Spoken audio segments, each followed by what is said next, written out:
Stretch my hands to you. Yeah, yeah, yeah. Happy Sunday, everybody. My name is Holly, if you haven't yet met me, and I'm going to be continuing our current series on favourite stories. And so Will shared his last week, and I'm going to share mine today, and it's from Acts chapter 2, verses 42 to 47. And so if you've never read the book of Acts, or you've never even heard of it before, Acts tells us all about the acts of the early church. So everything that happened after Jesus' ascension back into heaven, when his apostles began traveling around and spreading the gospel. And so this particular passage, that's one of my favorites, is about the early believers and their community. So I'm going to read it to you now. It says, "They devoted themselves to the apostles' teaching and to the fellowship, to the breaking of bread and to prayer. Everyone was filled with awe, and many wonders and miraculous signs were done by the apostles. All the believers were together and had everything in common. Selling their possessions and goods, they gave to anyone as he had need. Every day they continued to meet together in the temple courts. They broke bread in their homes and ate together with glad and sincere hearts, praising God and enjoying the favour of all the people. And the Lord added to their number daily those who were being saved." So, I don't know what you guys think of when you hear that.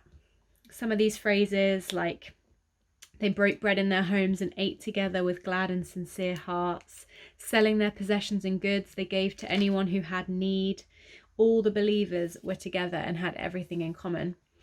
And I know that that's quite an idyllic picture of what the early church would have been like. There was actually quite a lot of disagreement, and it wasn't always that harmonious. But the reason why I love this story is because it reminds us what's most important. It reminds us about community and being together and worshipping together and sharing and giving to people who are in need. And this is a reminder that I think the church needs in this time, particularly as we're all starting to think about, how we go back to normal. How can we go back to what church used to look like? But actually, when we read this, we can be reminded that church doesn't have to look like everyone being in a big room worshipping together. Actually, it can look like people breaking bread in their homes. It can look like families having dinner together and talking about Jesus and sharing the gospel with one another. It can look like selling your possessions to give to somebody who is in need. And I think that's a really important challenge. That praising God doesn't have to be in a big room with a full band at the front singing worship songs. It can look like so many different things. And so I'm really inspired by this passage at the moment about what church really means, about the community behind church, about spending time with other believers in our homes and eating food together and sharing what we have.